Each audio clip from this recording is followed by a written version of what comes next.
اعوذ باللہ من الشیطان الرجیم بسم اللہ الرحمن الرحیم ان اللہ و ملائکتہ یصلون علی النبی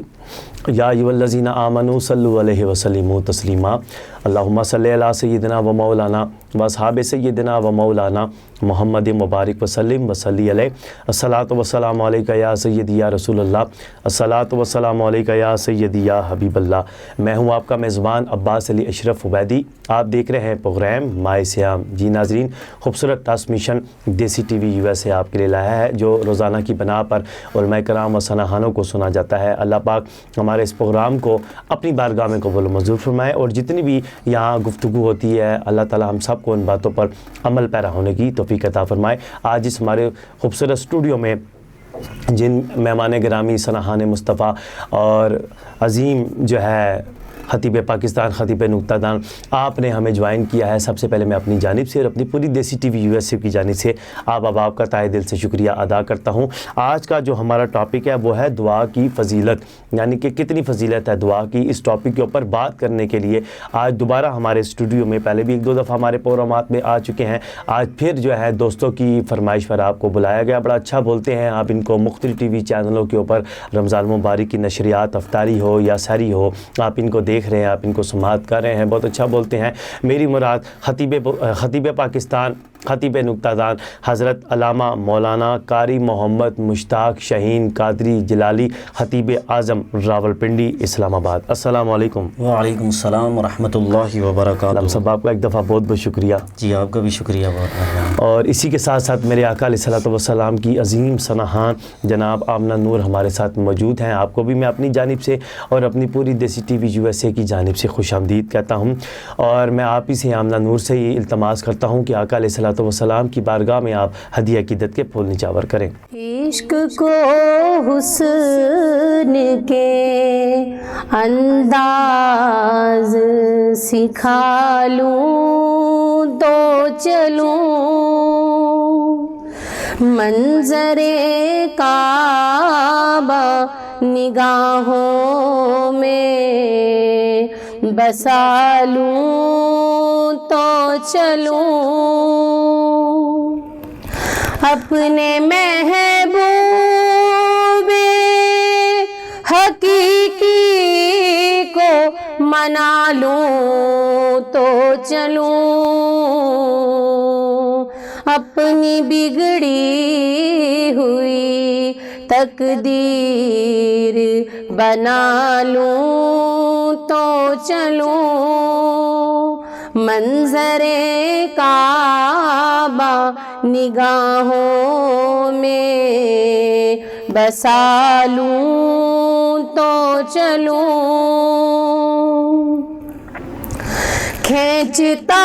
ہے ابھی قدموں کو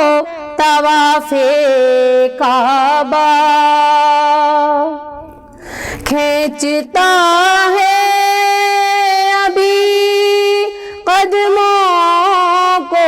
طواف کعبہ، پیاس طلبوں کی ابھی اور بجھا لوں تو چلوں، منظر کعبہ نگاہوں میں بسا لوں تو چلوں، کر لوں ایک بار ذرا پھر سے طواف کعبہ، کر لوں ایک بار ذرا پھر سے طواف کعبہ، روح کو رقص کے انداز سکھا لوں تو چلوں، منظر کعبہ نگاہوں میں بسا لوں تو چلوں، چوم لوں بڑے کر غلاف کعبہ چوم لو بڑھ کر پھر ایک بار غلاف کعبہ تشنگی ہونٹوں کی کچھ اور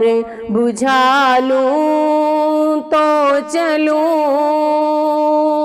منظر کعبہ نگاہوں میں بسا لوں تو چلوں عشق کو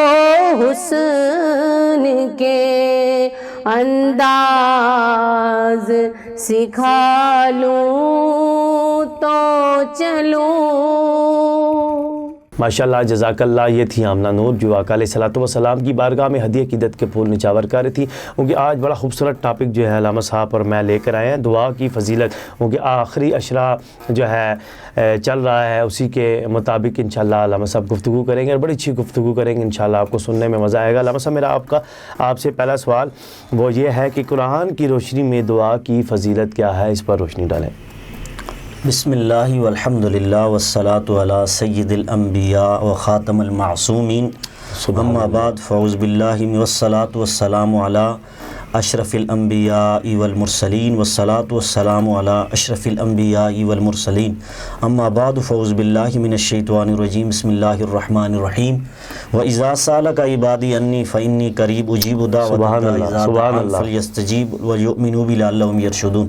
سبحان اللہ۔ صدق اللہ العظیم۔ سب سے پہلے میں دیسی ٹی وی USA کا شکریہ ادا کرتا ہوں، عباس بھائی آپ کا شکریہ ادا کرتا ہوں، پوری ٹیم کا شکریہ ادا کرتا ہوں کہ آپ کے توسط سے یہ مجھے تیسری مرتبہ سعادت نصیب ہوئی ہے اس پروگرام میں۔ اللہ تبارک تعالیٰ سے میں دعا کرتا ہوں کہ رمضان کے اس ببرکت مہینے میں ہم سب کی حاضری کو اپنی بارگاہ میں آمین آمین آمین۔ جس طرح آپ نے سوال کیا دعا کی فضیلت کے حوالے سے،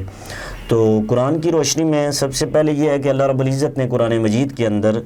واضح طور پر سورہ بقرہ کی آیت نمبر 186 میں ارشاد فرمایا وَإِذَا سَأَلَكَ عِبَادِي عَنِّي فَإِنِّي قَرِيبٌ، کہ جب بھی میرے بندے مجھ سے سوال کرتے ہیں، میری بارگاہ میں مجھ سے پکارتے ہیں، دعا کرتے ہیں، فَإِنِّي قَرِيبٌ، اے میرے محبوب ان سے کہہ دے میں ان کے قریب ہوں۔ سبحان اللہ۔ اجیب دعوۃ الداعی، جب بھی وہ دعا کرتے ہیں تو میں ان کی دعا قبول کرتا ہوں۔ اذا دعان فلیستجیبوا لی ولیؤمنوا بی لعلہم یرشدون۔ تو اللہ تبارک تعالیٰ یہاں پہ خود حکم دیتا ہے کہ تم دعا کرو، میں تمہاری دعا قبول کرتا ہوں۔ اور دعا کی فضیلت قرآن مجید کے اندر اتنی ہے کہ کئی قرآن کی ایسی آیات ہیں جس میں تمام دیگر انبیاء کرام کی دعائیں منقول ہیں قرآن کے اندر۔ جس طرح آپ دیکھیں انبیاء کرام سے پہلے اگر آپ دیکھیں جس طرح فرشتے بھی معصوم ہیں اور انبیاء بھی معصوم ہیں، اللہ تبارک تعالیٰ نے معصوم مخلوق کو بھی یہ حکم دیا قرآن مجید کے اندر کہ وہ بھی دعا کریں۔ مثال کے طور پر عرش اٹھانے والے فرشتوں کی دعا کو مومنین کے حق کے اندر بیان کیا اللہ تبارک تعالیٰ نے قرآن مجید کے اندر سورہ المؤمن کی آیت نمبر 7 تا 8 میں اللہ تبارک تعالیٰ فرماتا ہے الذین یحملون العرش ومن حولہ یسبحون بحمد ربہم ویؤمنون بہ ویستغفرون للذین آمنوا۔ وہ اللہ تبارک تعالیٰ کے فرشتے اللہ تبارک تعالیٰ فرماتا ہے انہوں نے عرش کو اٹھایا ہوا ہے اور وہ اس کے ارد گرد اللہ کی تسبیح بیان کرتے ہیں، اور تسبیح بیان کرتے ہیں وہ کر کے اس کے بعد وَيُؤْمِنُونَ بِهِ، اور ایمان والوں کے لیے وَيَسْتَغْفِرُونَ، وہ استغفار کرتے ہیں۔ تو اس سے یہ پتہ چلا کہ یہ قرآن کی روح سے یہ پتہ چلا کہ اللہ رب العزت نے دعا ایک اتنا احسن عمل ہے کہ اللہ رب العزت نے فرشتوں کو حکم دیا کہ فرشتوں تم آسمان کو بھی اٹھائے رکھو اور اس کے بعد میری کیا نام ہے تسبیح بھی پڑھو، اور میری تسبیح کے ساتھ میری شان حمد بھی بیان کرو، اور اس کے ساتھ تم نے یہ کام کرنا ہے وَيَسْتَغْفِرُونَ لِلَّذِينَ آمَنُوا، کہ تم نے ایمان والوں کے لیے مغفرت کی دعا بھی کرنی۔ تو پتہ یہ چلا کہ دعا کرنا انبیاء کی بھی سنت ہے اور اللہ تبارک تعالیٰ کا حکم بھی ہے، اور فرشتوں نوری فرشتوں کی بھی سنت ہے۔ اسی طرح دیگر انبیاء کرام کی دعا، حضرت ابراہیم علیہ السلام کی دعا جو کہ سورہ ابراہیم کی آیت نمبر 41 میں جو ہر نماز کے اندر ہر نمازی پڑھتا ہے ربنا اغفر لی ولوالدی وللمؤمنین یوم یقوم الحساب، کہ اللہ مجھے بھی بخش دے، میرے والدین کو بھی بخش دے اور ان اہل ایمان کو بھی بخش دے۔ تو یہاں پر یہ بتایا جا رہا ہے کہ دعا اپنے لیے بھی کی جائے، اپنے والدین کے لیے بھی کی جائے، اور مومنین کے لیے بھی کی جائے، اور اس میں شرط یہ رکھی گئی ہے کہ کرنے والا بھی ایماندار ہو اور جس کے لیے کی بھی جائے وہ بھی ایماندار، یہ شرط رکھی گئی ہے۔ اور اسی طرح حضرت آدم علیہ السلام کی دعا ربنا ظلمنا انفسنا وان لم تغفر لنا وترحمنا لنکونن من الخاسرین کی صورت میں یہ بھی قرآن بیان کرتا ہے کہ یہ آدم علیہ السلام کی دعا ہے، حضرت حوا کی دعا ہے۔ تو یہ قرآن مجید کی سورہ الاعراف کی آیت نمبر 23 میں قرآن میں دعا کا جو مقصد اور فضیلت بیان کی، یہ انبیاء کی سنت ہے۔ اب آدم علیہ السلام کے بعد ہمارے نبی کی جو منقول ہے، صحیح منقول ہے کہ اکثر میرے نبی یہ دعا پڑھتے تھے ربنا آتنا فی الدنیا حسنۃ وفی الآخرۃ حسنۃ وقنا عذاب النار۔ اب بخاری کی حدیث یہاں پر میں ٹچ کروں گا کہ جس طرح آپ نے پوچھا دعا کی فضیلت کیا ہے، کہ ایک صحابی تھے تو وہ اکثر اللہ کی بارگاہ میں دعا کرتے تھے کہ اللہ تو نے مجھے جو کچھ بھی عطا کرنا ہے وہ مجھے تو اس کا دنیا میں ہی عطا کر دے، اور اس کی جزا جو ہے اگر مجھے نہیں دیتا تو قیامت کے دن مجھے اس کا عذاب دے دے۔ تو اب روایت کے اندر آتا ہے وہ صحابی اس طرح دعا کرتے رہے، تو ایسا ہوا ایک ایسا وقت آیا کہ وہ اتنے کمزور ہو گئے کہ حدیث کے اندر آتا ہے چوزے جتنی شکل ان کی بن گئی، اتنے کمزور اور لاغر ہو گئے۔ تو میرے نبی علیہ السلام کی بارگاہ میں جب حاضر ہوئے تو میرے نبی نے ان سے پوچھا تم کون سی دعا پڑھتے ہو؟ انہوں نے کہا میں اس طرح کی دعا پڑھتا ہوں کہ جو میرے حق میں بہتر ہے وہ مجھے عطا کر۔ تو اب یہاں پر بخاری شریف کی حدیث کے مطابق میرے نبی نے فرمایا تو یہ نہیں برداشت کر سکتا، اللہ سے تو وہ طلب کر رہا ہے تیری جو مرضی ہے، بلکہ تو یہ طلب کر کہ میری دنیا بھی بہتر کر آخرت بھی، تو یہ والی دعا پڑھا کر جو میں اکثر پڑھتا ہوں ربنا آتنا فی الدنیا حسنۃ۔ تو روایت کے اندر آتا ہے بخاری کی حدیث کے اندر، عباس بھائی اس حدیث سے یہ پتہ چلتا ہے کہ کتنا دعا کا فائدہ ہے۔ اور روایت کے اندر آتا ہے ان صحابی نے اس کے بعد یہ دعا پڑھنا شروع کر دی ربنا آتنا فی الدنیا حسنۃ وفی الآخرۃ، تو چند ہی عرصے کے بعد حضور نے دیکھا تو اللہ تبارک و تعالیٰ نے انہیں صحت و تندرستی عطا فرمائی۔ سبحان اللہ۔ تو یہ قرآن سے فضیلت بیان کی گئی ہے، اور اس میں اللہ رب العزت نے قرآن مجید کے اندر سورہ توبہ کی آیت نمبر 103 میں حضور کو بھی ارشاد فرمایا وصلی علیہم ان صلاتک سکن لہم، آیت نمبر 103 سورہ توبہ کی۔ اللہ خود کہہ رہا ہے نبی تو اپنے امتیوں کے لیے دعا کیا کر، تو پتہ یہ چلا اپنے امتیوں کے لیے دعا کرنا کتنی فضیلت رکھتا ہے۔ رب کہتا ہے یہ تیری دعا کرنا ان صلاتک سکن لہم، تیرے امتیوں کے لیے یہ فائدے کا سبب ہے، جو بے چین ہوں گے انہیں اللہ تبارک تعالیٰ چین عطا فرمائے گا، جو جہنمی ہوں گے اللہ تعالیٰ انہیں جنت عطا فرما دے گا۔ تو یہ فضیلت ہے قرآن کی روشنی میں دعا کی جو آپ نے سوال کیا۔ ماشاءاللہ ماشاءاللہ علامہ صاحب بڑی اچھی آپ نے گفتگو کی۔ علامہ صاحب یہ بھی ہمارے ناظرین کو بتائیں کہ جو لوگ دعا نہیں کرتے ان کے بارے میں قرآن پاک کیا کہتا ہے؟ ان کے بارے میں اس سے قبل میں یہ چاہتا ہوں کہ اس سے قبل اگر آپ اس برل میں اس کا میں جواب دے دیتا ہوں کہ جو لوگ دعا نہیں کرتے ان کے بڑی وعیدیں اللہ تبارک تعالیٰ نے قرآن مجید کے اندر، مثال کے طور پر قرآن کی آیت ہے ان الذین یستکبرون عن عبادتی سیدخلون جہنم داخرین۔ اللہ تبارک تعالیٰ نے قرآن مجید کے اندر ارشاد فرمایا جو لوگ میری بارگاہ میں دعا نہیں کرتے اور تکبر کرتے ہیں دعا نہ کر کے، تو اللہ تبارک تعالیٰ فرماتا ہے سیدخلون جہنم داخرین، میں انہیں جہنم میں پھینکوں گا۔ اور اسی پر قرآن مجید کے اندر مثال کے طور پر سورہ المؤمنون کی آیت نمبر 107 108 اس میں بڑی تفصیل موجود ہے۔ قیامت کا دن ہوگا، اللہ رب العزت کچھ جہنمیوں کو جہنم کے اندر رکھے گا، تو جہنم کے اندر سے جہنمیوں کو جہنم اللہ کی بارگاہ میں عرض کریں گے ربنا اخرجنا منها فإن عدنا فإنا ظالمون، اے اللہ ہم بے شک ہم ظالم ہیں لیکن ہم تیری بارگاہ میں دعا کرتے ہیں کہ ہمیں تو جہنم سے نکال دے۔ تو اللہ کی بارگاہ میں جب وہ کہیں گے کہ ہم نے بڑا ظلم کیا، کہ ہم بڑے ظالم ہیں، تو اب ہمیں تو جہنم سے نکال، اللہ فرمائے گا قال اخسؤ فیہا ولا تکلمون، آیت نمبر 108 سورہ المؤمنون کی۔ اللہ کہے گا وہ میرے ساتھ جہنمیوں بات نہ کرنا، میں تم سے بات کرنا گوارا ہی نہیں کرتا، تم تو وہ بدبخت انسان ہو کہ تمہارا کرتوت یہ تھا،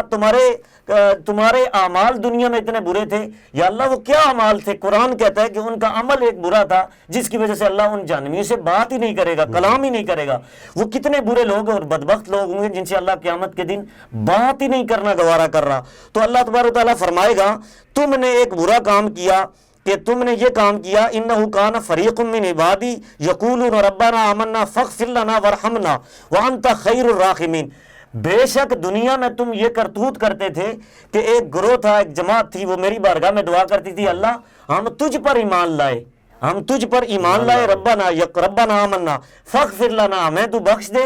اور ورحمنا، ہم پر رحم فرما، وانت خیر الراحمین، تو بڑا رحم فرمانے والا، بہتر رحم فرمانے والا ہے۔ تو وہ بخشش کی دعا اپنے لیے بھی کرتے تھے، لوگوں کے لیے بھی کرتے تھے۔ اور تم کیا کرتے تھے؟ تم ان نیک لوگوں کی دعا پر ان کے بارے میں کیا کرتے تھے؟ قرآن کہتا ہے فَاتَّخَذْتُمُوهُمْ سِخْرِيًّا حَتَّىٰ أَنسَوْكُمْ ذِكْرِي وَكُنْتُمْ مِنْهُ تَضْحَكُونَ، پھر تم نے ان کا مذاق بنا لیا۔ وہ دعا کر رہے تھے میری بارگاہ میں اپنی بخشش کی، اور اپنے لوگوں کے، اپنے اہل ایمان لوگوں کی بخشش کروا رہے تھے میری بارگاہ میں، وہ دعا کر رہے تھے، تم نے ان کا مذاق بنایا، اور مذاق بنا کے تم نے کیا کیا؟ حَتَّىٰ أَنسَوْكُمْ ذِكْرِي، یہاں تک کہ تم میرا ذکر بھی بھول گئے، مجھے بھی بھول گئے ان کا مذاق بناتے ہوئے، اور حَتَّىٰ وَكُنْتُمْ مِنْهُ تَضْحَكُونَ، اور تم نے کیا کیا؟ ان کی ہنسی اڑا دی، ان کا مذاق بنا کے تم ان کا مسخر اڑاتے رہے، ہنسی کرتے رہے اور ہنستے رہے ان کو دیکھ کے۔ تو اس عمل کی وجہ سے کیا ہوا؟ انی جزیتہم اليوم بما صبروا وانہم هم الفائزون، کہ بے شک آیت نمبر 111 میں اللہ تبارک تعالیٰ فرماتا ہے تمہارے ان کے ساتھ یہ برا سلوک کہ تم انہیں تانا دیتے تھے، مذاق اڑاتے تھے، وہ دعا کرتے تھے میری بارگاہ میں، اس کی وجہ سے انہیں میں نے یہ جزا دی ہے کہ اب قیامت کے دن اللہ رب العزت انہیں یہ مقام عطا فرما رہا ہے کہ تمہارے اس کی وجہ سے انہیں یہ بدلہ عطا فرما رہا ہے کہ اس بدلے کی وجہ سے ان تمہاری باتوں پر انہوں نے جو صبر کیا، ان صبر پر میں نے یہ بدلہ انہیں دیا کہ آج یہی لوگ کامیاب ہونے والے ہیں۔ تو پتہ یہ والا دعا کرنے والے جنتی اور دعا نہ کرنے والے جہنمی، قرآن کی یہ آیت بتا رہی ہے۔ تو یہ وعید بتائی گئی ہے، جو لوگ دعا نہیں کرتے ان کے بارے میں قرآن کہتا ہے وہ پکے خود بھی جہنمی ہیں اور جنتیوں کے ساتھ مذاق کرتے ہیں، اور جنتی وہ گروہ ہے جو اللہ کی بارگاہ میں دعا کرتا ہے، بخشش کی دعا کرتا ہے۔ اب اس حوالے سے آپ ایک اور میرے خیال میں اگر اس کے ساتھ ریلیٹڈ دعا کا نبی پاک سے کیا تعلق ہو رہا، اب اس پر میں یہ تفصیل یہ عرض کروں گا کہ جس طرح دیکھیں آپ قرآن مجید کے اندر اس سے قبل میں دعا کا نبی کے ساتھ جو تعلق آپ نے بیان فرمایا، وہ بخاری شریف کے اندر حضرت ابو ہریرہ، یہ ایسے حضور کے صحابی ہیں 7773 حدیثوں کے راوی، اتنی زیادہ حدیثیں انہوں نے روایت کی ہیں۔ اور دیکھیں عباس بھائی، یہ دیکھیں کہ اللہ تبارک تعالیٰ نے ان کو کتنا فہم عطا فرمایا کہ 1.25 لاکھ صحابہ میں سب سے زیادہ جنہوں نے حضور کی حدیثیں حفظ کی ہیں وہ حضرت ابو ہریرہ ہیں۔ اور ابو ہریرہ بلی کے باپ کو کہتے ہیں، اس کا معنی یہ بنتا ہے بلی، یہ بلیوں کے ساتھ پیار کرتے تھے تو اس لیے ان کو بلی کا باپ ابو ہریرہ کہا جاتا ہے، یہ ان کا نام لقب پڑ گیا۔ تو اب یہ ابو ہریرہ کے اس حدیث کے راوی ہیں، حدیث بڑے مزے کی ہے، حضور کی حدیث ہے کہ حدیث کیا ہے، بخاری شریف کے اندر 7474 ہے، اور بخاری کے دوسرے مقام پر 6304 6305، اور اسی طرح مسلم کے اندر تقریباً 6 مقام پر، یعنی کہ 1487 488 490 491 492 493 6 مقام پر سیاستہ کے اندر متفقن علیہ حدیث، یہ حدیث موجود ہے۔ اب حدیث سنیے، اتنے بہترین حدیث ہے کہ ہمارے نبی نے اس امت کے ساتھ کتنا پیار کیا اور کتنی محبت کی کہ حدیث کے اندر لفظ موجود ہے، میرے نبی علیہ الصلوۃ والسلام نے فرمایا کہ لکل نبی دعوت مستجابہ، دعوت مستجابہ انی اختبات دعوتی لامتی یوم القیامہ۔ میرے نبی نے فرمایا کہ ہر نبی کو اللہ رب العزت دنیا کے اندر ایک دعا کا خاص کوٹا عطا فرماتا ہے۔ تو سارے نبیوں کو دعا کا ایک خاص کوٹا، جس طرح دنیا میں یہ معمول ہوتا ہے کہ وزیر اعظم وزیر اعلیٰ کو یا M N A M P O کو ایک اختیار دیتا ہے کہ تمہارا یہ کوٹا ہے، تم نے یہ اختیارات وہاں پہ صرف کرنے، تو سارے نبیوں کو بھی اللہ تبارک تعالیٰ نے یہ کوٹا دیا تھا دعا کا کہ تم نے خاص مقام پر یہ تمہیں خاص دعا کا کوٹا دیتے ہیں، یہ تم نے وہاں پہ اپلائی کرنی ہے دعا۔ تو سارے نبیوں نے کیا کیا، وہ ساری دعائیں خرچ کر دی۔ حضور نے فرمایا لکل نبی دعوت مستجابہ، ہر نبی کو دعائے مستجاب کا ایک کوٹا اللہ رب العزت نے عطا کر دیا۔ انی اختبات دعوتی، ہر نبی نے دعا کو استعمال کر دیا، ضائع کر دیا، استعمال کر دیا۔ لیکن میرے نبی نے فرمایا دعوتی شفاعت لامتی یوم القیامہ، ہاں میں نے جو مجھے دعا ہے، اللہ رب العزت نے دعا کا کوٹا دیا، اس دعا کو میں نے سنبھال کے رکھا ہوا ہے۔ یا رسول اللہ کب استعمال کریں گے اس دعا کو؟ باقی سارے نبیوں نے اس دعا کو استعمال کر دیا، اور آپ نے بچا کے کیوں رکھا؟ تو حضور نے فرمایا اے میرے امتی، یہ بھی میں نے تیرے لیے بچا کے رکھی ہے، اور یہ قیامت کے دن کب میں استعمال کروں گا؟ فرمایا قیامت کے دن جب اللہ رب العزت مجھے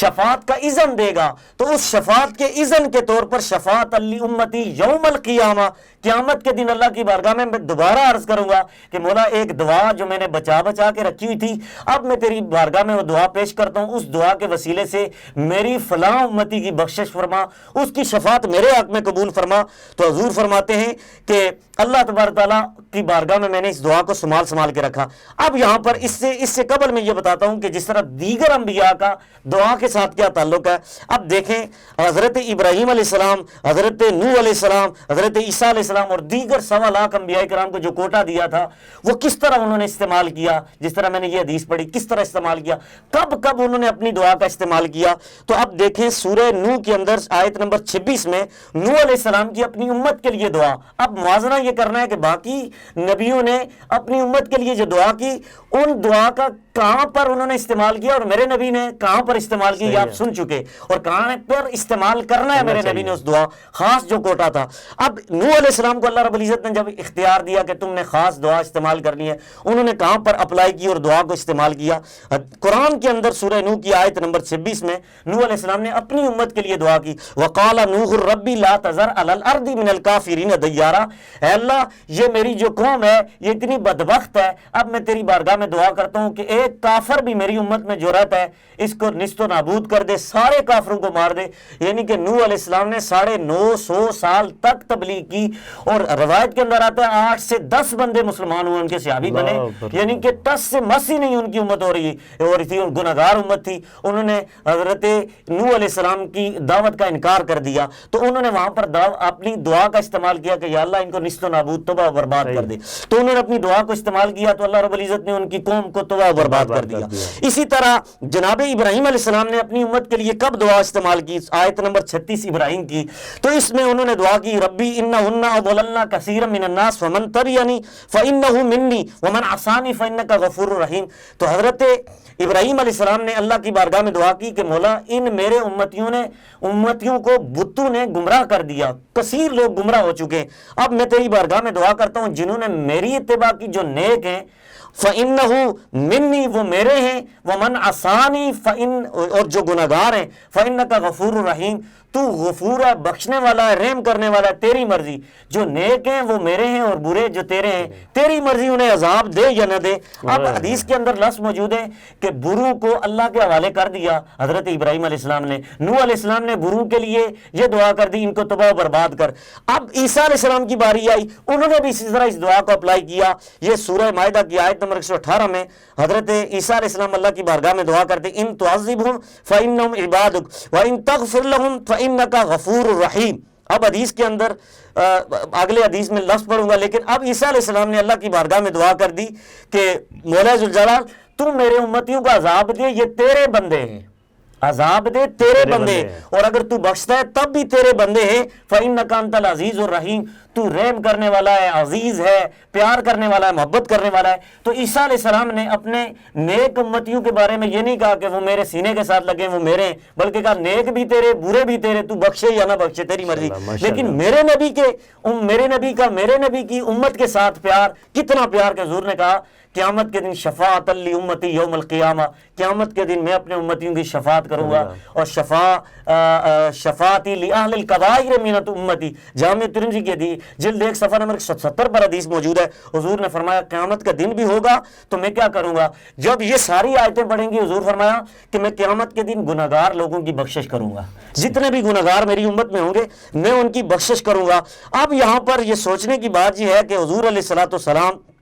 کو اللہ رب العزت نے اتنا مقام عطا فرمایا کہ قیامت کے دن اللہ رب العزت حضور کی بات جو ہے نا وہ ٹالے گا نہیں، بلکہ یہاں پر حدیث کے لفظ موجود ہیں کہ حضور نے جب یہ ساری آیتیں پڑھی جو انبیاء کرام کی دعائیں تھی ٹوٹلی جب پڑھی تو حضور علیہ السلام نے رونا شروع کر دیا کہ اس نبی نے بھی اپنی امت کے لیے یہ دعا کی، اس نبی نے بھی یہ کی، تو خود رونا شروع کر دیا۔ جو ہی میرے نبی نے رونا شروع کر دیا اتنے میں اللہ نے جبریل کو بھیجا اور جبریل کو فرمایا خطہ ردیا، اے نبی ہم آپ کی امت کے بارے میں آپ کو راضی کر دیں گے، اور قیامت کے دن آپ کی شفاعت آپ کی امتی کے حق میں قبول و منظور فرما دیں گے۔ تو اس لیے اللہ تبارک تعالیٰ نے وہاں پر حضور کو تسلی دی کہ ہم آپ کو کبھی بھی اس معاملے میں ناراض نہیں کریں گے۔ باقی نبیوں نے اپنی امت کے ساتھ جو معاملہ کیا وہ ان کا معاملہ ہے، آپ قیامت کے دن آپ کے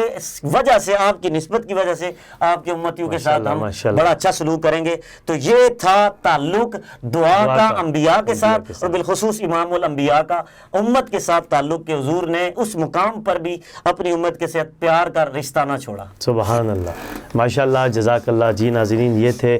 مفتی محمد مشتاق شاہین قادری جلالی، سنی تاریخ علماء بورڈ اسلام آباد۔ آپ نے دعا کی فضیلت کے اوپر بڑی خوبصورت روشنی ڈالی اور بڑی اچھی اچھی باتیں کی۔ دل تو چاہ رہا تھا کہ آپ گفتگو کرتے رہیں، ہم لوگ سنتے رہیں، لیکن پروگرام کا وقت ختم ہوا جاتا ہے۔ انشاءاللہ کل ایک نئے موضوع کے ساتھ، ایک نئے ٹاپک کے ساتھ آپ کی خدمت میں دوبارہ حاضر ہوں گا۔ تب تک کے لیے اپنے میزبان عباس علی اشرف کو دیجیے اجازت۔ آخر میں اپنی جانب سے اور اپنی پوری دیسی ٹی وی USA کی جانب سے علامہ مفتی محمد مشتاق شاہین قادری جلالی آپ کا شکریہ ادا کرتا ہوں، اور جاتے جاتے میرے آقا علیہ الصلوۃ والسلام کی عظیم سنہا آمنہ نور ہمارے ساتھ موجود ہیں۔ آپ سے میں التماس کروں گا کہ آپ علیہ الصلوۃ والسلام کی بارگاہ میں آپ ناز شریف کی سعادت حاصل کریں۔ زمین سے لے کر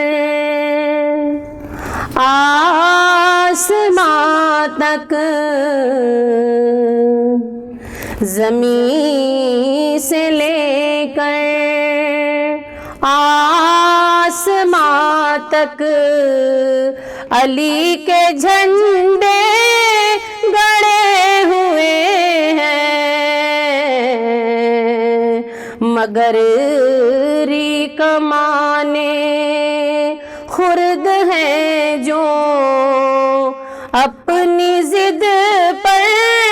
اڑے ہوئے ہیں۔ علی کی صورت بھی ہے کرامت، علی کی سیرت بھی ہے کرامت، علی کی صورت بھی ہے کرامت، علی کی سیرت بھی ہے کرامت، کیونکہ علی خیابان مصطفیٰ کی فضا میں پل کر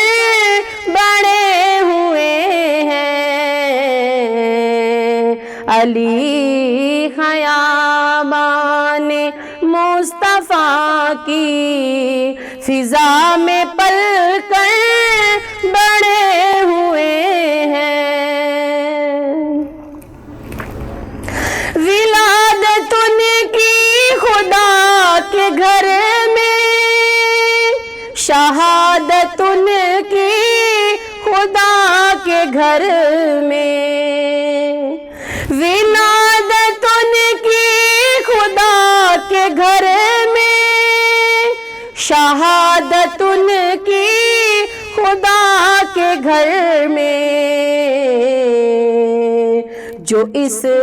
حقیقت سے منحرف